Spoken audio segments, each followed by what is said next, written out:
Thank you, Madam Deputy Speaker. I am again honored and privileged to rise in the People's House as a member of our PC government and the representative of the good people of St. Croix. When examining this and all bills and motions, I try to understand how this will impact the people of my riding and the people of New Brunswick. Among my constituents are the Passamaquoddy people, now known by their ancestral name of Bes Keramakud. Clearly for them, this motion is of critical importance. For everyone who loved Chantel Moore and Rodney Levi, I want to express my deepest sympathy as a person, as a parent, and as a New Brunswicker. As we debate this motion, I pray we all bear in mind there are a number of heartbroken people who have suffered the worst loss imaginable, the loss of loved ones. The circumstances of their loss serve to make matters even more painful. Above all, I hope that we will not say anything that causes any further pain. On November the 14th, Chantel Moore's brother Mike died by suicide while at the Surrey Pretrial Services Center.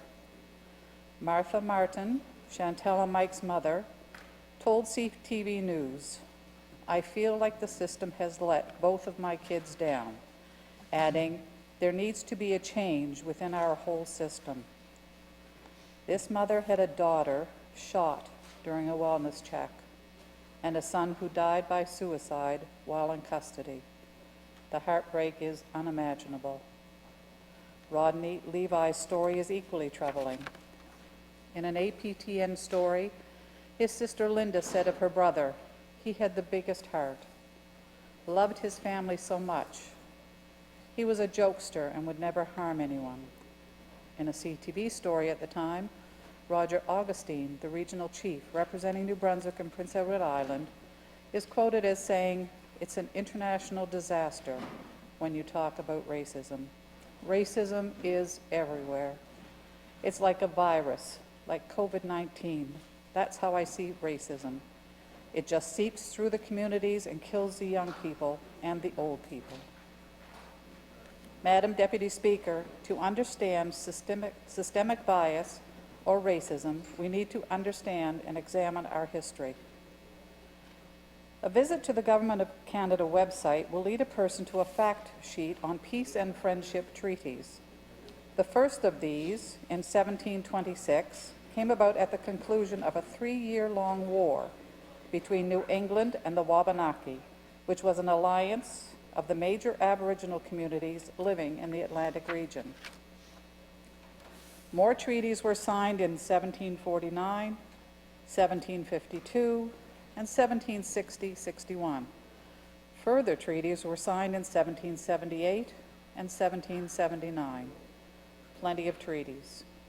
History advises us these treaties were impacted by commercial and trade interests as well as ongoing disputes between Great Britain and France. If peace and friendship were the goals of these 17th century treaties, the next 200 years saw an erosion of the meanings of these treaties as a flood of settlers and new governments came about. Though governments refused to honor the treaties, they did agree to create reserves. These reserves were established throughout much of Atlantic Canada in the 19th century. Much of their history is equally troubling. In the latter part of the 19th century, residential schools were created by Christian churches and the Canadian government as an attempt to educate and convert Indigenous youth and to assimilate them into Canadian society. However, the schools disrupted lives and communities, causing long-term problems among Indigenous peoples. Horror stories of abuse and neglect are a deplorable legacy of these schools. The last residential school closed in 1996. Madam Deputy Speaker, based on their first 3 centuries of life with the visitors from away, the new settlers and friends and neighbors, how could our Indigenous people possibly believe there is anything other than systemic racism and bias in everything, including the criminal justice and policing systems. Madam Deputy Speaker, I would like to speak briefly about the residential schools settlement agreement as it relates to the motion. This is the largest class action settlement in Canadian history and began to be implemented in 2007. One of the elements of the agreement was the establishment of the Truth and Reconciliation Commission of Canada. Peace and friendship treaties led to a Truth and Reconciliation Commission. The stated purpose of the commission was to facilitate reconciliation among former students, their families, their communities, and all Canadians. This commission spent 8 years and $72 million producing a 6-volume final report. That was 5 years ago. In the volume entitled Calls to Action, we find 94 calls to action. These calls to action fall under several categories: child welfare, education, language and culture, health, and reconciliation. Madam Deputy Speaker, we find ourselves with these wonderfully simple concepts before us, like peace and friendship, truth and reconciliation. But in practical terms, these concepts have proven much harder to bring about. How can we right 300 years of wrong? What might we do to bring about a feeling in the hearts of Canada's Indigenous people that their ancestors can be at peace and that their future in the next 300 years will become bountiful, happy, prosperous, with true peace and friendship?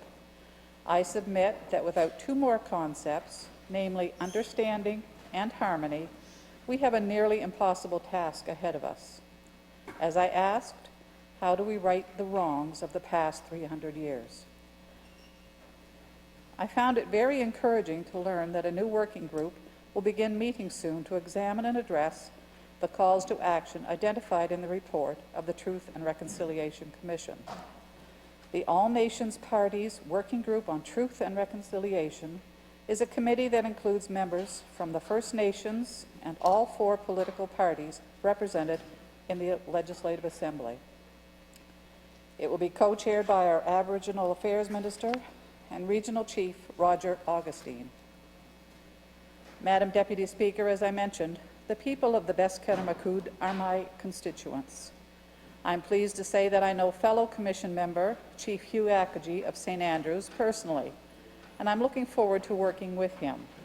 I talked at length with Hugh just last night, and we both expressed the same desire for productive, respectful dialogue and a results-oriented outcome. Our minister has advised that since the report was released in 2015, the provincial government has identified and advanced a number of activities to implement the calls to action that are within the province's jurisdiction. However, she said the establishment of the working group is an innovative approach that will provide the government with a greater understanding of the priorities of First Nations and ensure that initiatives are worked upon collaboratively. Madam Deputy Speaker, there's that word again, understanding. To move forward, we must have an understanding of the priorities of First Nations. The All Nations Parties Working Group on Truth and Reconciliation will hopefully provide us with greater understanding. Madam Deputy Speaker, the motion states that the information and recommendations from an inquiry should provide valuable insight, and I have no doubt it would. Much the same as many past inquiries and reports have highlighted systemic discrimination that exists in the Canadian justice system. If one looks at a set of statistics, we learn, as of 2018, First Nations people in our province made up 2% of New Brunswick's total population. That's 16,246 people, 9,781 who live on reserves, and 6,465 who are off reserve. However, when we examine the numbers of Indigenous Canadians in the Canadian prison population, we find they account for approximately 18%, when they only make up approximately 3% of the Canadian overall general population. These statistics are truly alarming and must change. There is no time to lose. Madam Deputy Speaker, there may be a better or quicker way to bring about the change for better, which is everyone's goal. Other options that should be explored include the Justice and Community Safety Table with 4 immediate priorities, the All Nations and Parties Working Group on Truth and Reconciliation, a coroner's inquest, and finally, an independent bureau. Madam Deputy Speaker, it is my hope and prayer that whichever of these steps forward we take them with understanding and harmony.